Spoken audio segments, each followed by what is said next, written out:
Good morning, everyone. An early Happy New Year to you. Not very early, is it?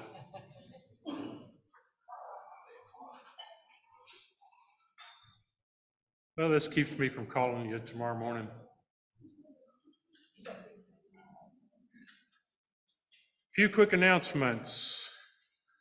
The Building and Grounds Committee has scheduled another clean out day for you to bring those hard to recycle items by the church so they can, bring them by the church so they can be taken to the Travis County Recycle Center. Items like styrofoam, paint cans, fluorescent light bulbs, appliances, batteries, chemicals, things that you should not normally put in your garbage. If you have things to bring them to the church parking lot this coming Saturday, January 6th from 9 till noon, or Sunday morning the 7th from 9 to 11. For a list of the items Recycle Center accepts, see the list in the church foyer or visit the Recycle Center website, Austin Travis County Recycle Center. Cold weather volunteers. We have a volunteer right here. That's good. Yeah, it's good. Need volunteers for cold weather shelters. We've already had 2 nights. There's different types of volunteers, overnight volunteers, kitchen volunteers. The more we have, the more we can not overload those who are here and space those out a little bit. Volunteer by contacting Cold Ed Copus here. Is there anything else I need to say about that? Okay. Anyway, it's a great service that we provide, and help us make that happen more easily by volunteering. You can still get a safety tour after the service. Do you know where the 8 fire extinguishers are in the church? Right? Not telling. So get a tour because Nancy's not telling. Steve will do that right after the service. If you want to know those kinds of things, it's good for everyone to know. Anything else important? No? All right, let's begin our service.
Welcome, everyone. We welcome you here in person. We welcome our Zoom friends. We're all waving. We welcome our YouTube friends. If you're on YouTube, please like and subscribe. Please let us know if you're here through the friendship tablet that we have in the pews or the Zoom chats and the YouTube chats.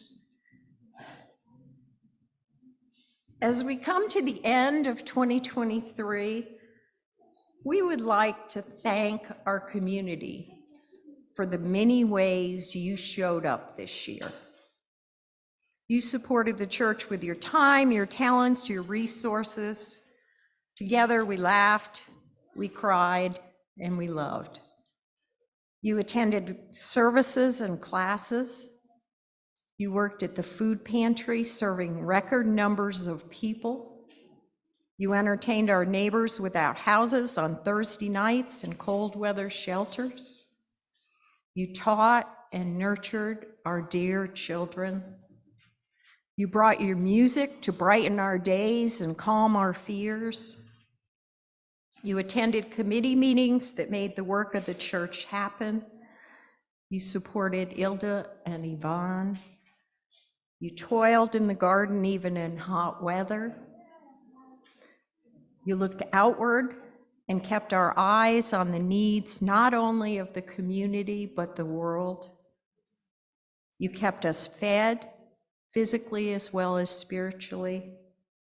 You welcomed visitors, and some of you committed to join the church.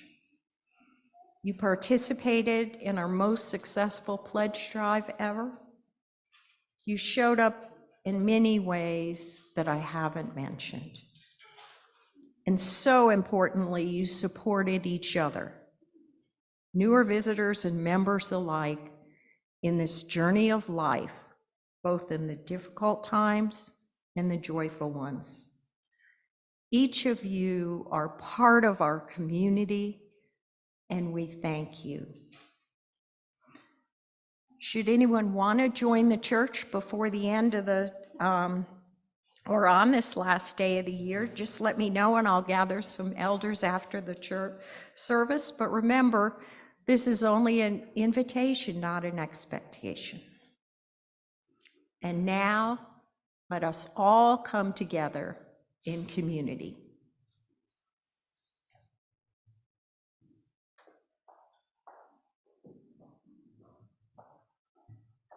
Please join me in our call to community. Is it up there? Mm-hmm. Loving Spirit, in every fragment of time, you work your acts of grace. In every grain of earth, you bring your grace to life. In every breath of every living thing, O Spirit, you whisper your grace to our souls. Open our eyes, open our ears, and open our hearts. Open the senses of all people to your ever-present grace. That those who are disillusioned may hope again, that those who are frightened may trust again, that those who despair may rejoice again, that those who grieve and are lost may love again, and that all creation may be filled again with wonder at your gracious glory. Please rise as you're able.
Good morning.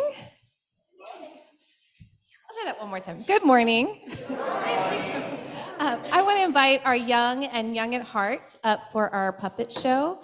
There are some bags of food in this aisle and that aisle for our food pantry. If you'll bring those up, that would be wonderful.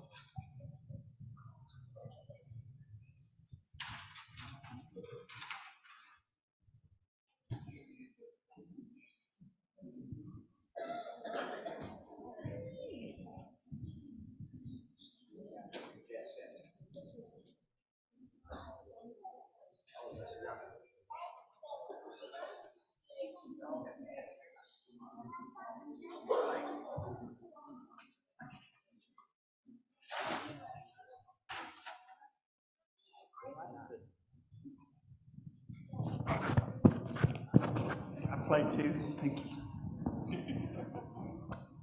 Morning, everybody. Wow.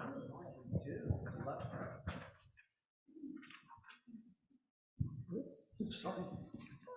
How are y'all? Good to see all y'all. Gotta check my bounce. Oh, very Hey, good. it's working. Did you wear it out a little bit over Christmas? No, I bounce all the time. It's okay. Hello, everyone. Hello. Hello. Hello to my dear friends. Did you have a good Christmas? Yeah, I did. Yep. What was your favorite thing about Christmas?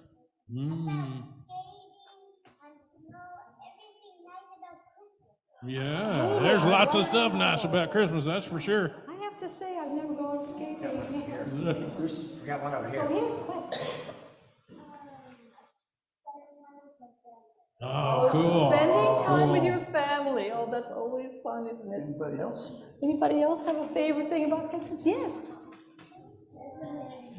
Opening the gifts. Opening the gifts, that's a an good part. honest Yep. Child. Yep. Right, yes. I feel the same way. Well, that's all wonderful, and today is New Year's Eve. That's right, Hortense. Hey, did you make any New Year's resolutions? Oh, yes, I did, Jack. This year, I want to eat fewer cookies and more fresh hay. How about you? Did you make a resolution? Well, I sure did. This year, I'm going to try to stop chewing on the fence by my house. That may be hard. It's a tough one, yeah. What about you, Mr. Monkey? Did you make any New Year's resolutions? I sure did, Hortense. But this year, all my resolutions are for Jack. What? That's right. This year, I resolved for Jack to share more of his candy with me and to do more of what I tell him to do. Huh. Mr. Monkey, you can't make New Year's resolutions for others. I wonder why so many of us make New Year's resolutions about something we're doing wrong. My Aunt Mopsy used to tell me, she said, every year we make resolutions to change ourselves. And what we should really do is make resolutions to be ourselves. Well, that's pretty smart right there. I don't care who you are. Well, that's just stupid, Jack. That's not going to get me any candy. So I resolved this year that you shouldn't be so selfish. Huh. Yeah. No, wait. Aunt Mopsy is absolutely right. Does anyone even remember what they resolved last year? Or the year before? I think mine had to do with the fence. Yeah, cookies for me. Yes. Well, you're right, but this year I'm going to resolve to be my real self. Well, you're right. Maybe we shouldn't be ashamed of what we're not and spend more time living out who we really are. Young people, it's a new year. New Year, yeah. Let's celebrate life by being our truest and best selves. Oh, why don't we share a song? Oh, let's. What's that? Can you say it? It's a secret.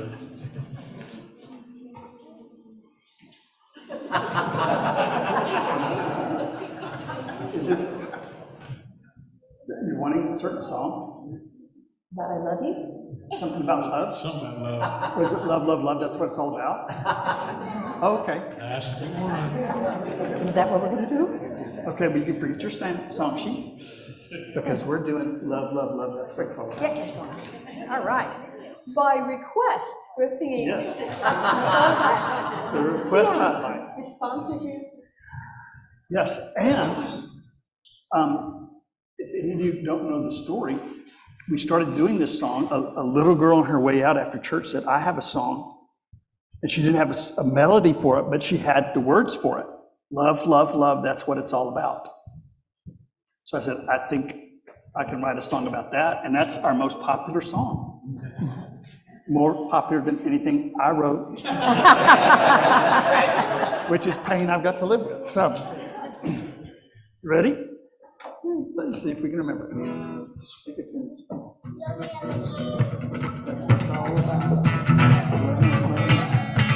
That's what it's all about.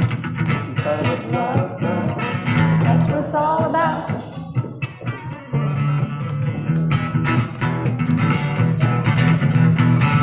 Love, Love, love, that's what it's all about. Love, love, love, that's what it's all about. Love, love, love, that's what it's all about. You want to do it one more time? Yes. Love, love, Love, that's what it's all about. Love, love, love, that's what it's all about. Love, love, love, that's what it's all about.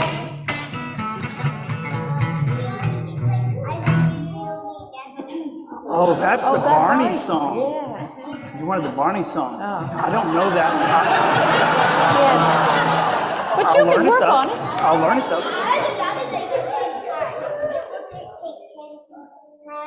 Okay, yeah. I think I know the words. I don't know what the music this part, so I'll learn that. I know those are the words. Yeah,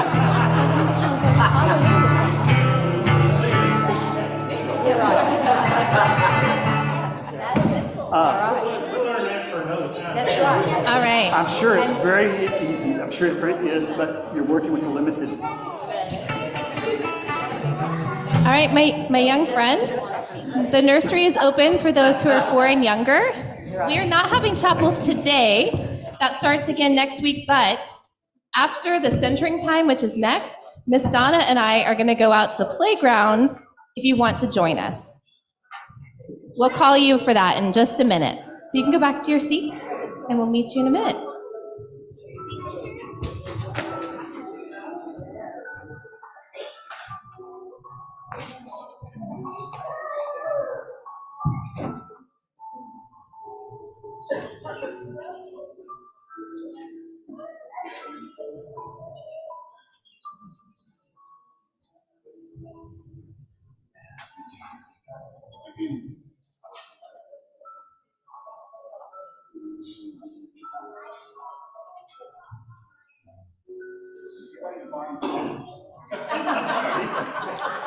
Next time when you play the Barney song, we can sing it. You have your march on. Out of the mouth of babes. Aren't we all so lucky? Happy New Year. I wonder how it might be to gather the fragments, to find the places where we can tell the story of what has shattered and how it's shown. I wonder what it might look like to hold them with one another and begin to put them together. Not so much like a puzzle where the pieces fit perfectly, but something where even the gaps have their own beauty, a place where the light can shine through.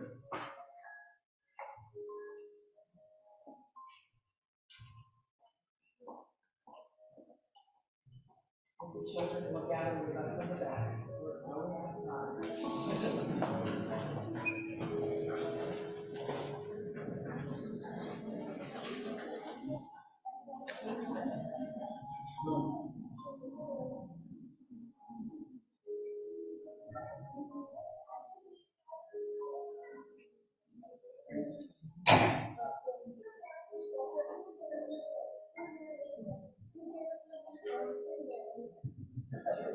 Let's take a deep breath and calm our hearts and minds, and let us venture within. Our prayers today are with Janelle Howe, who is hospitalized after suffering injuries in a motor vehicle accident earlier this week. Her sister Jill was also injured and is home recovering. We remember all our friends on hospice care: Mike, Joyce, Roger, Walter, Virgil, and their families caring for them. This last day of 2023, we take moments to remember friends who are no longer with us, friends who are dealing with chronic illness, friends dealing with acute illness, and others who are separated from loved ones. And we celebrate today with Dana, who had her reconstructive surgery, which was the last procedure in her cancer recovery journey. We join together with the paraphrased words of John O'Donohue. As this year draws to its end, we give thanks for the gifts it brought us and how they became inlaid within us, where neither time nor tide can touch them. The days when the veil lifted and our souls could see delight, when a quiver caressed our heart with the sheer exuberance of being alive. Surprises that came awake in the forgotten corners of old fields where expectations seemed to have died. The slow brooding times when all was awkward and the wave in our mind pierced every sore with salt. The darkened days that stopped our confidence of the dawn. Days when beloved faces shone brighter with light from beyond themselves. And from the granite of some secret sorrow, a stream of buried tears unloosed. We bless this year for all we have learned, for all we have loved and lost, and for the quiet way it brought us nearer to our invisible destination. Amen.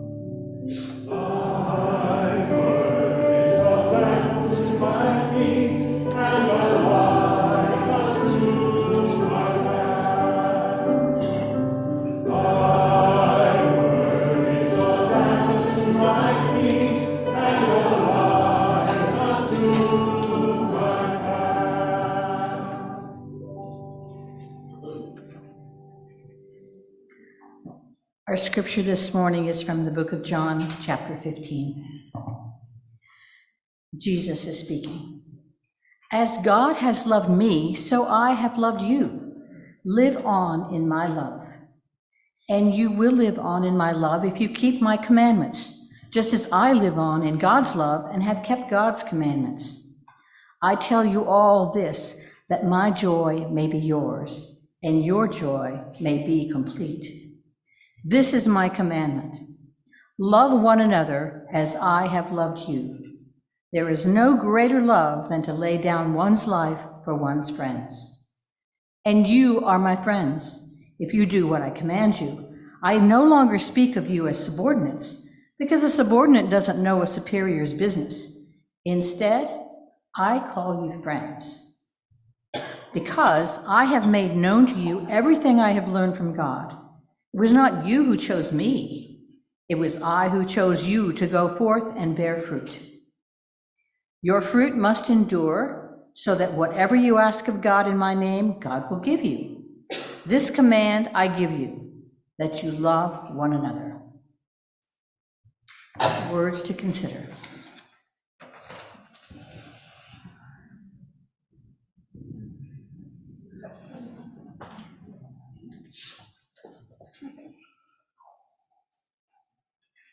A long time ago, when I first started doing this gig, my primary hope was that the sermons would be inspirational and popular, not necessarily in that order, but I wanted to get good reviews on them. What I realized over the years is that religion can be helpful or hurtful. And when it's hurtful, it's so destructive that it's really critical to teach religion in a way that doesn't turn cruel, doesn't turn superstitious. The problem we all confront with religion is that we all start off as children, right? That's the only place to start. Which means before your rational mind develops, you've already got all kinds of things deep down inside, some of which are unconscious, that affect the truths that you can take in or not. Little things like, where did the world come from? It's like 9:30 at night, you're trying to get to go to sleep, so you say God made it. You're just trying not to go insane. But what happens if, as an adult, that child can't take in science because he's got a character, this creator, that he's got to plug in everything? What happens when a child has been taught that God likes people like him or her better than everyone else? The child is taught to think of Jesus as white, heterosexual, American, of course. Pro-guns, pro-flag. What happens when the religion that you're taught as a child, that you're getting your identity from, you're getting your sense of value from, short circuits with the real world? I would suggest that's happening all over the place. And there's some very decent and beautiful people who are caught in poisonous religion that has been tearing the world apart for a long, long time. I understand why people want to say all religion is bad. We got a real low batting average. I get it. But I think there's profound work that's being done that no other art can do, going deep, deep inside like that. Jesus said that you have to put new wine in new wineskins. I think what he was saying is that when you learn new things about the world, it's okay to be smart. But it's okay to learn new truths about the world. The Bible is poetry. A lot of it's beautiful, a lot of it is cruel, a lot of it's insane in the current context. It wasn't in the day necessarily that it was written. But Jesus was saying, you're the one that has a beating human heart. You're the one that can discern the difference between love and hate. And so you're the one that has to decide that the new wine isn't appropriate in old wineskins, which makes fundamentalism impossible. Fundamentalism is a number one heresy because it outlaws growth. It outlaws new insights. It's all root, no blossom, no fruit. And Jesus, time and time again, says the point is to produce this fruit. The fruit, obviously, is love. But love includes all of the virtues. So he's not just talking about something that fits on a Hallmark card. He also said you have to be born again. And I think what that means is you have to revisit your foundation. That the values and truths you were taught as a child were appropriate bridges to get where you are now. But those contexts will keep you from being loving and truthful if you don't go back and restore them, refurbish them. To be born again means to go back to your foundations. This is very difficult. We're all taught stories about the world. We find stories that explain things. And we fall in love with those stories. The atonement, salvation, heaven, hell, reincarnation. You put whatever list of hypothetical possible things to explain the world. But that's never your foundation. Your foundation is the experience that you're having in your heart, in your mind. And so the most radical thing you can do is to go into that experience without theories, without hypothetical explanations, and go in and see what is happening in your heart. To not run from the pain, not to explain the pain, but to go into it and see if it's trying to teach you something. I believe that Jesus was the example of what a universal human being looks like. I think a whole lot of the story is mythic, right? The people that wrote it weren't there. The timing is wrong when you date the documents, which is really bad for history, but it's really wonderful for a mystic. Jesus represents what a human being is that has blossomed. So is Buddha. So to follow Jesus in this sense, in the mystical sense, means to become who you truly are. To stop trying to be something else, but to go into what you truly are. To look at the generative principles of your very being and begin to live out of that. Jesus, I believe, does not want you to be a servant. I think that's the punchline of our verse today. After all this time, Jesus says one of the most revolutionary things in any scripture in the world. I no longer call you my servants, I call you my friends. Do you understand how radical that is? Do you understand how loving that is? You get to graduate. You're not eternally in school. You get to be the adult in the room. What else would a lover of your soul want for you? But for you to grow and to learn and to manifest. It's really hard to believe it. When we did the Sophia passages, people got excited about Sophia.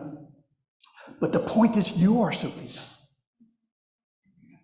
You are the cosmic word made flesh. And there is wisdom within you that you're not going to find in any book or any sermon.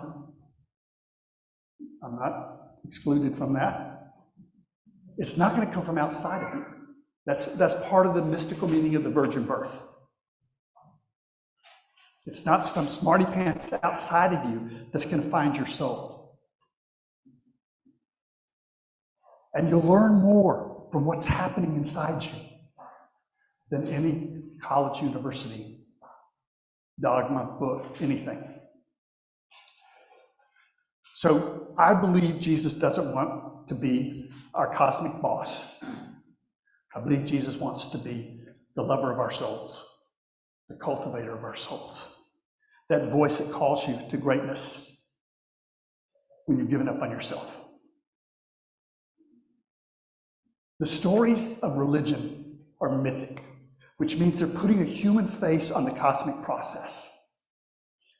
Now that's really bad for childish, our childish wishes to make everything really simple and everything has to be people.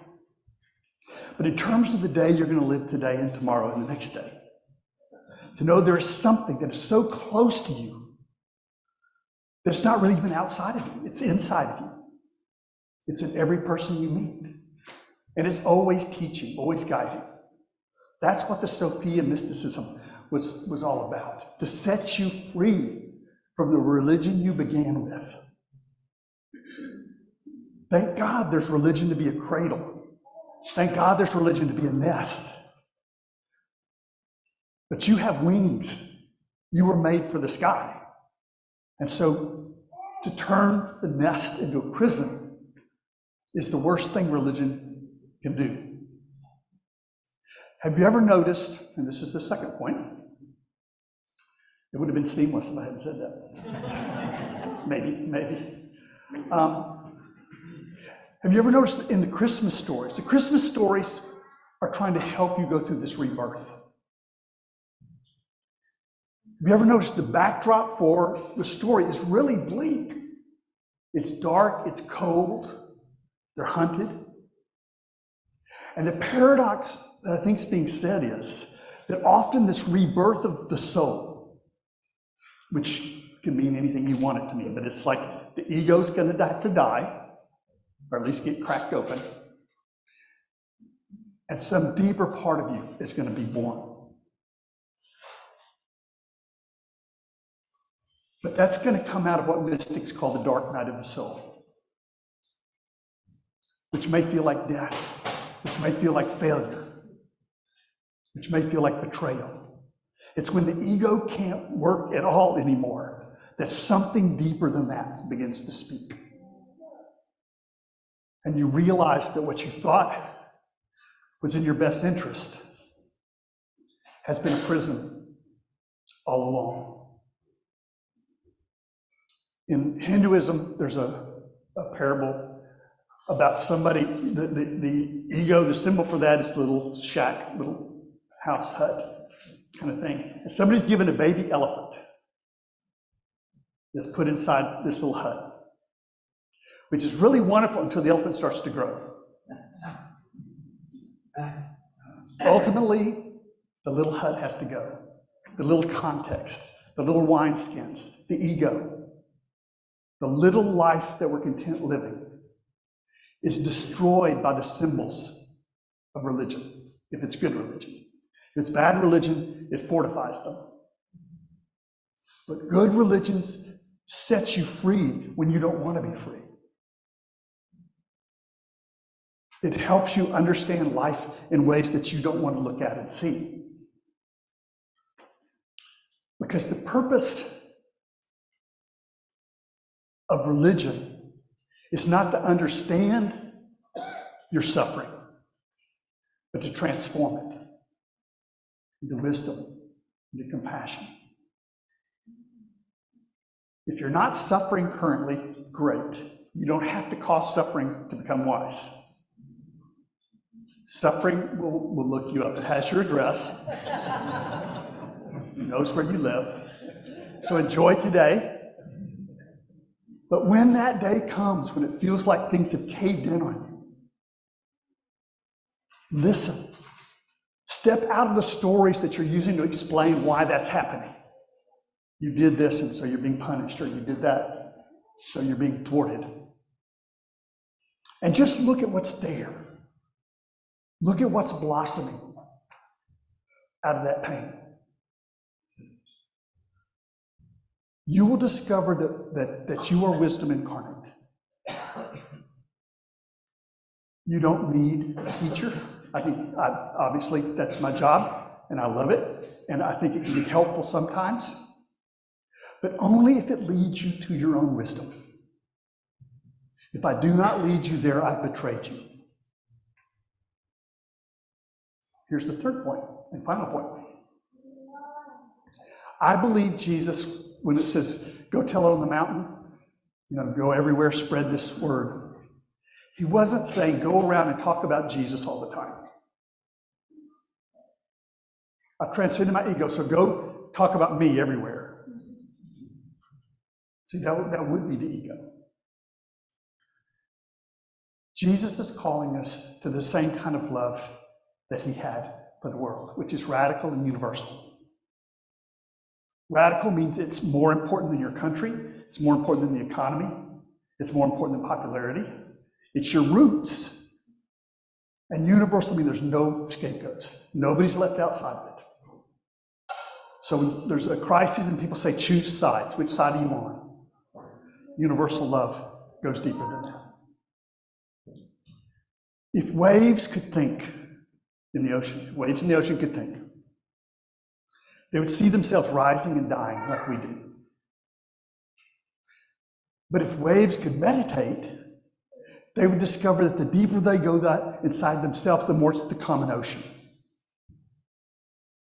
If you go deep enough within yourself, you will discover the common life, which is what Buddha and Jesus are trying to say.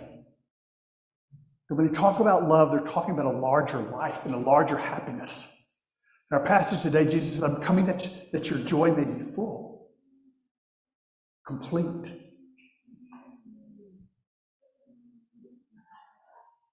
He said, no one gives a greater expression of love than someone who lays their life down for another person. That's been turned into something morbid. But the truth is, that's our life. We're born, we play, we enjoy, we do all of that, and at some point we realize it all has to go back again. When we realize we can turn that into a joyful gift, then the whole thing becomes a song. When you first start experimenting with universal love, it's probably the loneliest thing you'll ever do. Because everybody wants you on their side.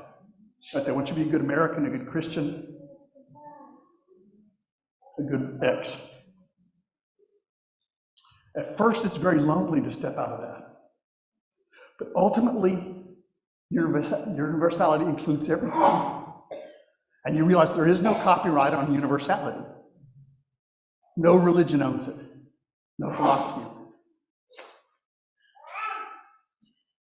So to realize that what you're being called to is a deeper joy, a deeper truth, is very liberating. So let me run through this real fast one last time. I think we all have a problem in religion in that we start off as children. We don't want to lose the joy. We don't want to lose the childlike curiosity. We want that our whole lives. But we have to outgrow the context we learn because they've been vastly simplified for us. We can learn more from just listening to what's happening within us or listening to another person without theories, without hypothetical truths, just being present in the moment with another person or in full awareness of yourself. Tells you that these symbols are not intended to be understood on their own. These are midwives to give birth to your greater self. The Christmas is the story of how that birth takes place. And the star of the story is not just Jesus, it's you and me. But we have to learn that Jesus wants us not as servants, but as friends. Not as subordinates, but as equals. Because in universal love, there is no hierarchy of power.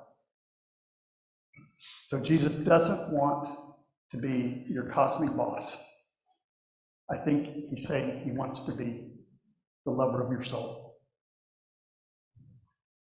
Well, that's my understanding of the text. We'll take a moment for you to contemplate your own.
Oh, okay. In the past, they were here. Okay. We present these gifts as our act of commitment to the values to which we ascribe. May they be used to bring justice where injustice reigns, to pour out mercy to those who need it most, and be a tangible sign of love for our world. May our offerings bring help and hope to people who are suffering. Carry on.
Please rise as you're able.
Thank you so much for spending New Year's Eve morning with us.